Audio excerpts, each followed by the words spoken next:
Hey y'all, you know what time it is. It's story time with Chris. Hey y'all, you know what time it is. It's story time with Chris. Yes. Mother has arrived. Hi y'all. I am just having a lovely evening at home. Oh, that looks a lot better. I don't even want. Bam! I got done at the gym today. And loop. Because exercise is good for you. And it makes you feel a lot better. For those who, like myself, experienced severe depression and anxiety, exercise is an excellent way to mitigate those issues. How is everybody? Got my yerba mate. It's really hot.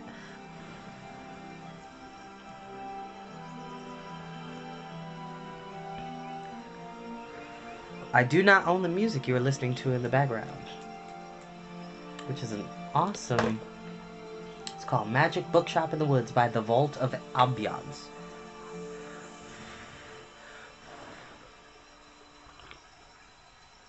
I'm gonna let that cool just a little bit, but I have to take a sip. Hi, Britt. Hi, sweetie. Shout out to my girl, Brittany, for watching. Appreciate you, sweetie. But without further ado, I'm going to go ahead and get started. Like I said, you do not have to watch these videos when they go live. They always go on the YouTube channel. And if for those who are subscribed and paying attention, most of the newer videos for The Neverending Story as well as Peter Pan are up on the YouTube channel. So here's the thing. For some reason, when I upload the video, they're not in chronological order.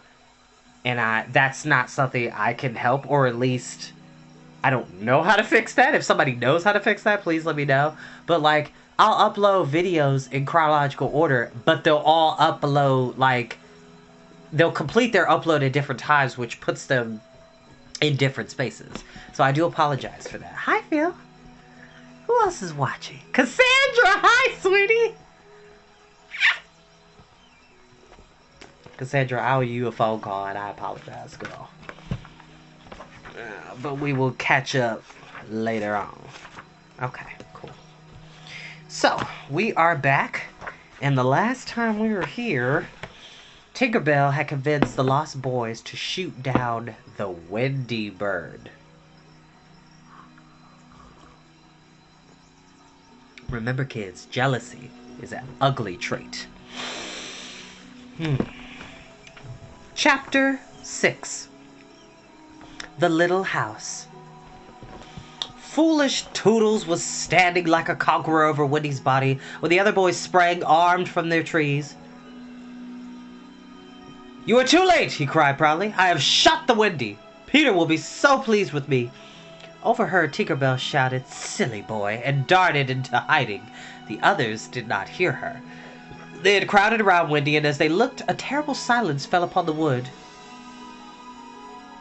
If Wendy's heart had been beating, they would all have heard it. Slightly was the first to speak. "This is no bird," he said in a scared voice. "I think it must be a lady." "A lady?" said Toodles, and fell a-trembling. "And we have killed her," said Nibs hoarsely. They all whipped off their caps. "Now I see," Curly said. "Peter was bringing her to us." He threw himself sorrowfully on the ground. "A lady to take care of us at last," said one of the twins, "and you have killed her." And they were sorry for him, but sorrier for themselves, and when he took a step nearer them, they turned from him. Toodles' face was very white, but there was a dignity about him now that he had been there before. "I did it," he said, reflecting. "When ladies used to come to me in dreams, I said, 'Pretty mother, pretty mother,' but when at last she really came, I shot her." He moved slowly away. "Don't go," they called in pity. "I must," he answered, shaking. "I'm so afraid of Peter." It was at this tragic moment that they heard a sound which made the heart of every one of them rise to his mouth. They heard Peter crow. Well, I think I could do a better job than that. Well, I could do a Well, that's a cluck, not a crow, but you get the gist. Peter, Peter, they cried, for it was as thus that he had signaled his return. Hide her, they whispered, and gathered hastily round Wendy, but Toodles stood aloof. Again came that ringing crow, and Peter dropped in front of them. Greetings, boys, he cried. Mechanically they saluted, and then again was silenced. He frowned. I'm back, he said haughtily. Why do you not cheer?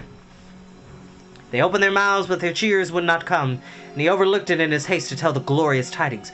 Great news, boys, he cried. I brought at last a mother for you all. Still no sound except a little thud from Toodles as he dropped on his knees. Have you not seen her? Asked Peter, becoming troubled. She flew this way. Ah, me, one voice said, and another said, oh, mournful day.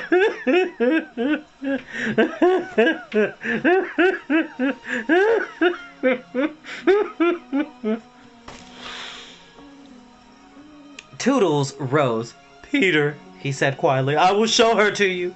And when the others would have still hidden her, he said, back, twins, let Peter see. So they all stood back and let him see, and after he had looked for a little time, he did not know what to do next. She is dead, he said uncomfortably. Perhaps she's frightened at being dead.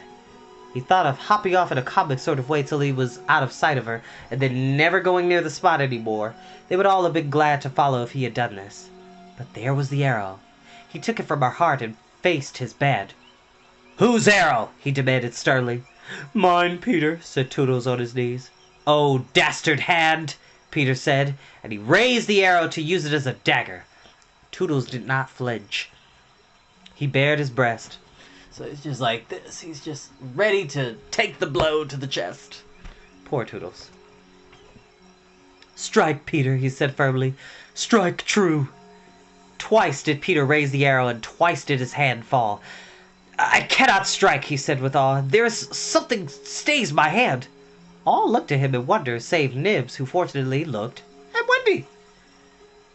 It is she, he cried. The lady, Wendy lady. See, her arm. Wonderful to relate, Wendy had raised her arm. Nibs bent over and listened reverently. I think she said, poor Toodles, he whispered. She lives, Peter said briefly. Slightly cried instantly, the Wendy lady lives! Then Peter knelt beside her and found his button. You remember she had put it on a chain that she wore around her neck. See, he said, the arrow struck this. It is the kiss I gave her. It saved her life. I remember kisses, slightly interposed quickly. Let me see it. Ah, now that's a kiss. Peter did not hear him. He was begging Wendy to get better quickly, so that he could show her the mermaids. Of course, she could not answer yet, being still in a frightful faint, but from overhead came a wailing note. Listen to Tink, said Curly. She's crying because Wendy lives. And then they had to tell Peter of Tink's crime, and almost never had they seen him look so stern. Listen, Tinker Bell, he cried. I am your friend no more. Begone from me forever. She flew onto his shoulder and pleaded, but he brushed her off. Not until Wendy again raised her arm did he relent sufficiently to say, well, not forever, but for a whole week. Do you think Tinkerbell was grateful to Wendy for raising her arm? Oh dear no, never wanted to pinch her so much. Fairies indeed are strange, and Peter, who understood them best, often cuffed them. But what to do with Wendy in her present delicate state of health? Let us carry... Curly, Let us carry her down into the house, Curly suggested. Ah, said Slyly, that is what one does with ladies. No, no, Peter said, you must not touch her. It would not be sufficiently respectful. That, said Slyly, is what I was thinking. But if she lies there, Toodles said, she will die. Aye, she will die, Slyly admitted, but there is no way out. Oh, yes there is, cried Peter. Let's build a little house around her. They were all delighted. Quick, he ordered them. Bring me each of you the best of what we have. Gut our house. Be sharp. In a moment they were as busy as tailors the night before a wedding. They scurried this way and that, down for bedding, up for firewood, and while they were at it, who should appear but John and Michael? As they dragged along the ground, they fell asleep standing, stopped, woke up, moved another step, and slept again. "John! John!" Michael would cry. "Wake up! Where's Nana, John? And Mother?" And then John would rub his eyes and mutter, "It is true, we did fly." You may be sure they were very relieved to find Peter. "Hello, Peter," they said. "Hello," replied Peter amicably, though he had quite forgotten them. He was very busy at the moment measuring Wendy with his feet to see how large a house she would need. Of course he meant to leave room for chairs and a table. John and Michael watched him. Excuse me. "Is Wendy asleep?" they asked. "Yes."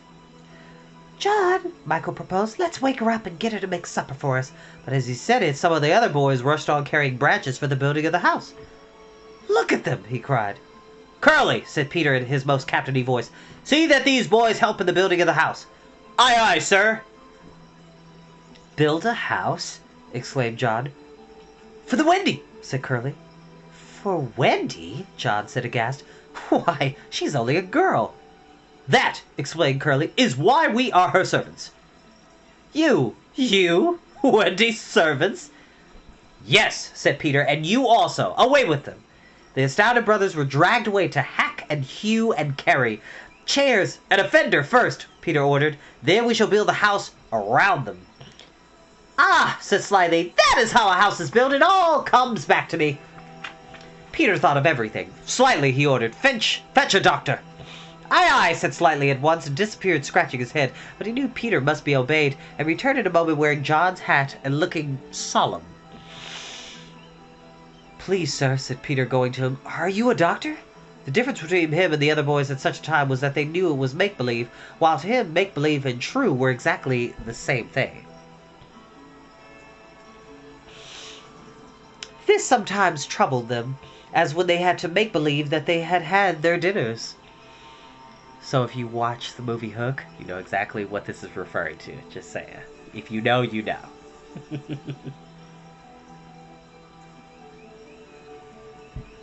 If they broke down in their make-believe, he rapped them on the knuckles. "Yes, my little man," anxiously replied Slyly, who had chafed knuckles. "Please, sir," Peter explained, "a lady lies very ill."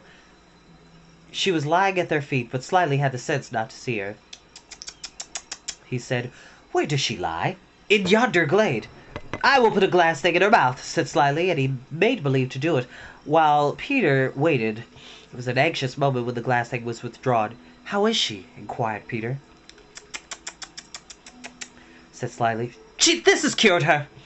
"I am glad!" Peter cried. "I will call again in the evening," Slyly said. "Give her beef tea out of a cup with a spout to it." But after he had returned the hat to John, he blew big breaths, which was his habit on escaping from a difficulty. In the meantime, the wood had been alive with the sound of axes. Almost everything needed for a cozy dwelling already lay at Wendy's feet. If only we knew," said one, "the kind of house she likes best." "Peter!" shouted another. "She's moving in her sleep." "Her mouth moves," cried a third, looking respectfully into it. "Oh, lovely." "Perhaps she's going to sing in her sleep," said Peter. "Wendy, sing the kind of house you would like to have." Immediately, without opening her eyes, Wendy began to sing. "I wish I had a pretty house, the littlest ever seen, with funny little red walls and a roof of mossy green."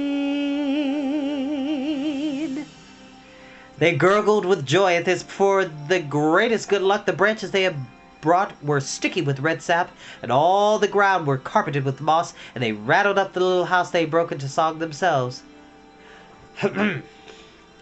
"We built the little walls and roof, we made a lovely door, so tell us, Mother Wendy, what are you wanting more?" To this she answered rather greedily, "Oh, really, next I think I'll have gay windows all about, with roses roses peeping in, you know, and babies peeping out. With a blow of their fists, they made windows, and large yellow leaves were the blinds. But roses? Roses! Cried Peter sternly. Quickly they made believe to grow the loveliest roses up the walls. Babies? To prevent Peter ordering babies, they hurried into song again. We've made the roses peeping out, the babes are at the door. We cannot make ourselves, you know, 'cause we've been made before. Peter, seeing this to be a good idea, at once pretended that it was his own. The house was quite beautiful, and no doubt Wendy was very cozy within, though of course they could no longer see her. Peter strode up and down, ordering finishing touches. Nothing escaped his eagle eye. Just when it seemed absolutely finished, "There's no knocker on the door," he said. They were very ashamed, but Toodles gave the sole of his shoe. It made an excellent knocker. Absolutely finished now, they thought. Not a bit of it. "There's no chimney," Peter said. "We must have a chimney." "It certainly does need a chimney," said John importantly. This gave Peter an idea. He snatched the hat off John's head, knocked out the bottom, and put the hat on the roof. The little house was so pleased to have such a capital chimney that, as if to say thank you, smoke immediately began to come out of the hat. Now really and truly it was finished. Nothing remained to do but to knock. "All look your best," Peter warned them. "First impressions are awfully important." He was glad no one asked him what first impressions are. They were all too busy looking their best. He knocked politely, and now the wood was as still as the children, not a sound to be heard except from Tinker Bell, who was watching from a branch and openly sneering.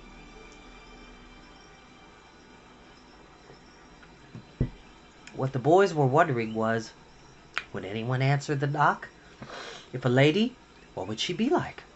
The door opened, and a lady came out. It was Wendy. They all whipped off their hats. She looked properly surprised, and this was just as how they had hoped she would look. "Where am I?" she said. Of course Lively was the first to get his word in. "Wendy, lady," he said rapidly, "for you we built this house." "Oh, say you're pleased," cried Nibs. "Lovely, darling house," Wendy said, and they were the very words they had hoped she would say. "And we are your children," cried the twins. They all went on their knees and, holding out their hands, cried, "Oh, Wendy, lady, be our mother." "Aren't I?" Wendy said, all shining. "Of course, it's frightfully fascinating, but you see I'm only a little girl. I've no real experience." "That doesn't matter," said Peter, as if he were the only person present who knew all about it, though he was really the one who knew least. "What we need is just a nice motherly person." "Oh dear," Wendy said. "You see, I feel this is exactly what I am." It is, they all cried. "We saw it at once." "Very well," she said. "I will do my best. Come inside at once, you naughty children. I'm sure your feet are damp, and before I put you to bed, I have just time to finish the story of Cinderella." In they went. I don't know how there was room for them, but you can squeeze very tight in the Neverland, and that was the very first of the many joyous evenings they had with Wendy. By and by she tucked them up in the great bed in the home under the trees, but she herself slept that night in the little house, and Peter kept watch outside with drawn sword. Oh, excuse me.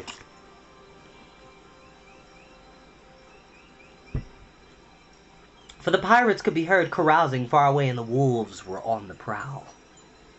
The little house looked so cozy and safe in the darkness, with a bright light showing through its blinds, and the chimney smoking beautifully, and Peter standing on guard. After a time he fell asleep, and some unsteady fairies had to climb over on their way home for a throng. Any of the other boys obstructing the fairy path at night they would have mischiefed, but they just tweaked Peter's nose and passed on. So a throng is a fancy way of saying a big party.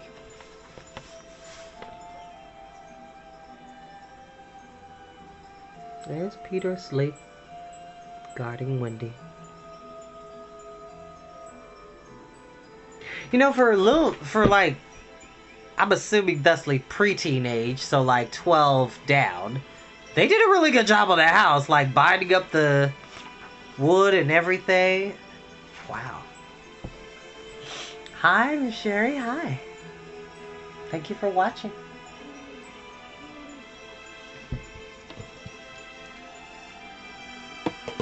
Chapter 7.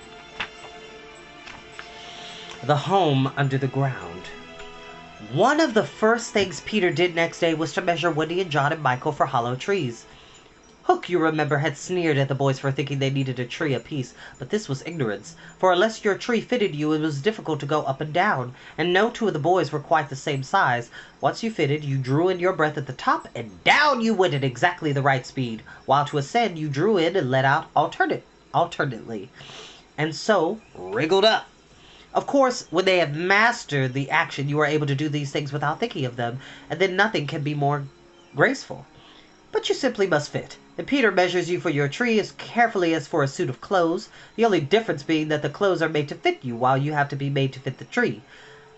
Usually it is done quite easily, as by your wearing too many garments or too few, but if you are bumpy in awkward places, or the only available tree is an odd shape, Peter does some things to you, and after that you fit. Once you fit, great care must be taken to go on fitting, and this, as Wendy was to discover to her delight, keeps a whole family in perfect condition. Which, pausing for a second, in my own headcanon, I believe that Peter uses fairy dust to allow them to slip through. Just saying. Wendy and Michael fitted their trees at their first try, but John had to be altered a little bit. After a few days' practice, they could go down and down and gaily as buckets in a well, and how ardently they grew to love their home under the ground, especially Wendy. It consisted of one large room, as all houses should do, with a floor in which you could dig if you wanted to go fishing, and in this floor grew stout mushrooms of charming color, which were used as stools. A never tree tried hard to grow in the center of the room, but every morning they saw the trunk through, level with the floor. But tea time, it was always about 2 feet high, and then they put a door on top of it. The whole thus became a table. As soon as they cleared away, they sawed off the trunk again, and thus there was more room to play. There was an enormous fireplace, which was in almost any part of the room where you cared to light it, and across this Wendy stretched strings made of fiber, from which she suspended her washing. The bed was tilted against the wall by day and let down at 6:30, when it filled nearly half the room, and all the boys except Michael slept in it, lying like sardines in a tin. There was a strict rule against turning round until one gave the signal, when all turned at once, which is pretty difficult. It's like, you're like, sleep on your side. 1, 2, 3, turn, and everybody turns. It's just silly. It's funny, though.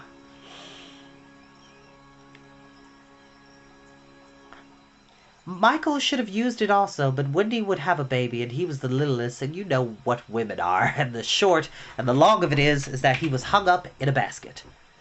It was rough and simple, and not unlike what baby bears would have been made of an underground house in the same circumstances.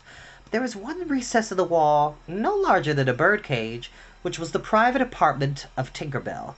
It could be shut off from the rest of the home by a tiny curtain, which Tink was most fastidious, always kept drawn when dressing or undressing. No woman, however large, could have made a more exquisite boudoir and bedchamber combined. The couch, as she always called it, was a genuine Queen Mab with club legs, and she varied the bed springs according to what fruit blossom was in season. Her mirror was a Puss in Boots, of which there are now only 3 unchipped, known to the fairy dealers. The washstand was pie crust and reversible, the chest of drawers an authentic Charming the Sixth, and the carpet and rugs of the best period of Marjorie and Robin. There was a chandelier from Tiddlywinks for the look of the thing, but of course she lit the residence herself. Tink was very contemptuous of the rest of the house, as indeed was perhaps inevitable, and her chamber, though beautiful, looked rather conceited, having the appearance of a nosy permanently turned up. A nose permanently turned up. My apologies. Oh, excuse me. I suppose it was all especially interesting to Wendy because those rambunctious boys of hers gave her so much to do.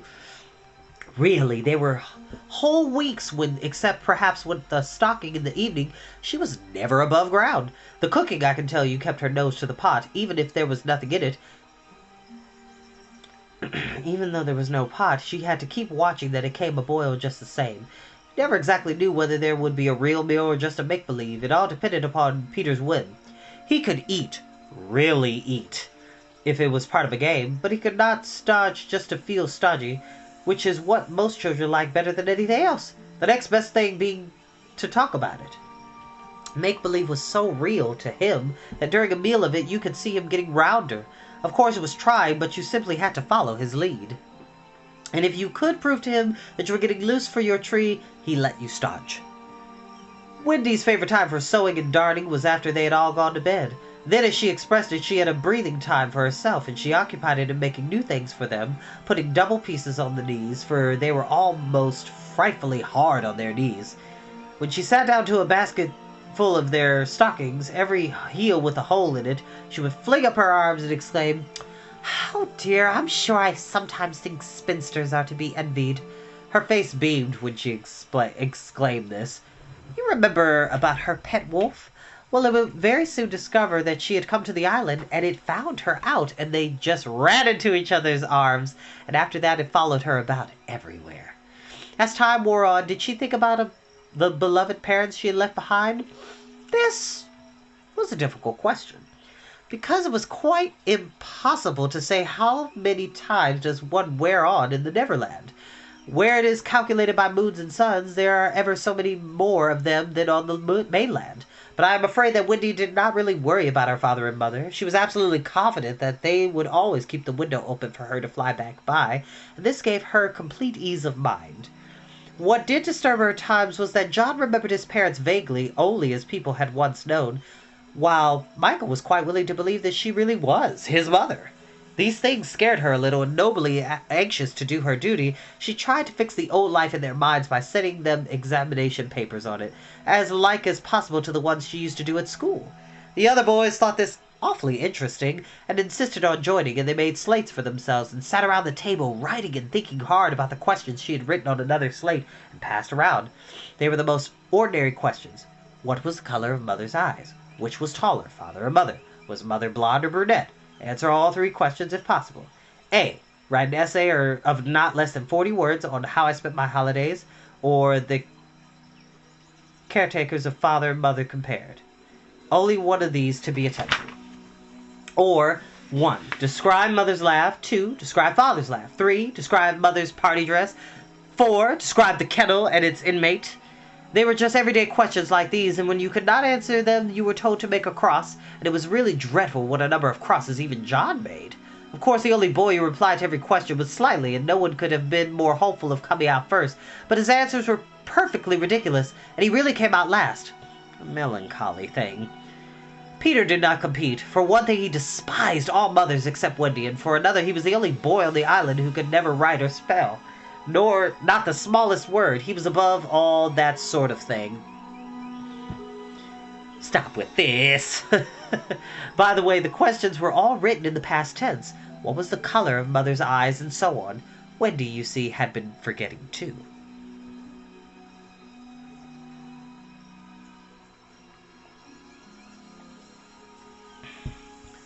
Adventures, of course, as we shall see, were of daily occurrence. But about this time, Peter invented, with Wendy's help, a new game that fascinated him enormously, until he suddenly had more interest in it, which, as you've been told, was what had always happened with his games. It consisted in pretending not to have adventures and doing the sort of thing John and Michael had been doing all their lives. Sitting on stools, flinging balls in the air, pushing each other, going out for walks, and coming back without having killed so much as a grizzly.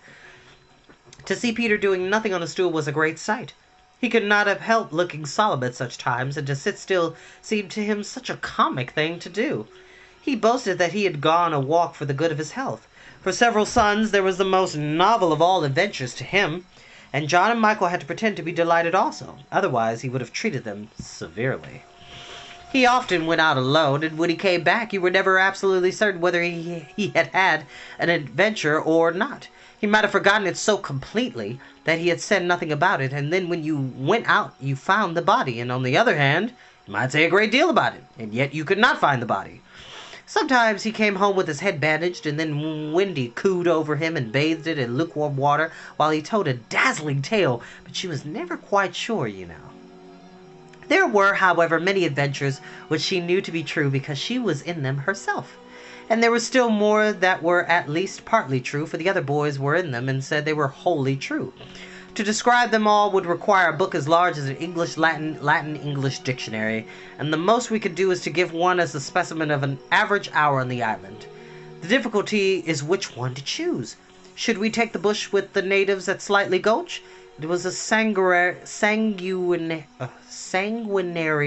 affair, and especially interesting as showing one of Peter's peculiarities, which was that in the middle of a fight he would suddenly change sides. At the Gulch, when victory was still in the balance, sometimes leaning this way and sometimes he called out, "I'm a native today. What are you, Toodles?" And Toodles answered, "Native."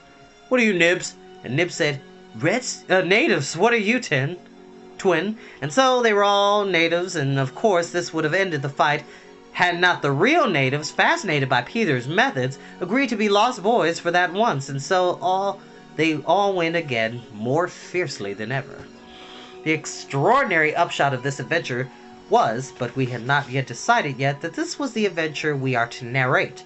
Perhaps a better one would have been the night attack by the natives on the house under the ground, when several of them, snuck in the hollow trees, had to be pulled out like corks. Or we might tell how Peter saved Tiger Lily's life in the Mermaid Lagoon, and so made her his ally. Or we could tell of that cake the pirates cooked so that the boys might eat it and perish, and how they placed it in one cunning spot after another, but always Wendy snatched it from the hands of her children, so that in time it lost its succulence and became as hard as a stone, and was used as a missile, and Hook fell over it in the dark. Or suppose we tell of the birds that were Peter's friends, particularly of the Never Bird that built in a tree overhanging the lagoon, and how the nest fell into the water, and still the bird sat on her eggs, and Peter gave orders that she was not to be disturbed.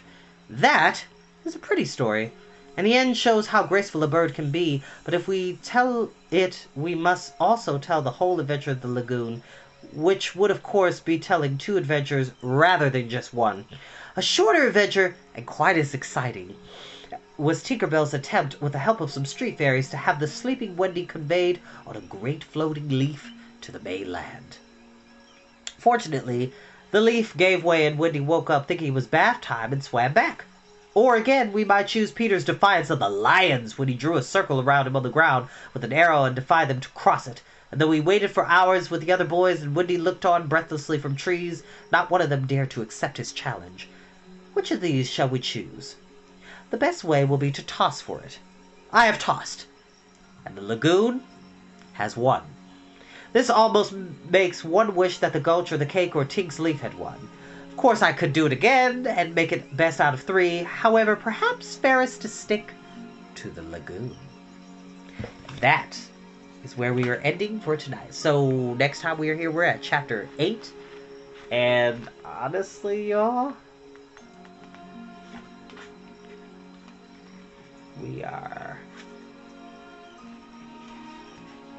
Yes, so we're pretty much almost to the halfway point, because there's 17 chapters in this book.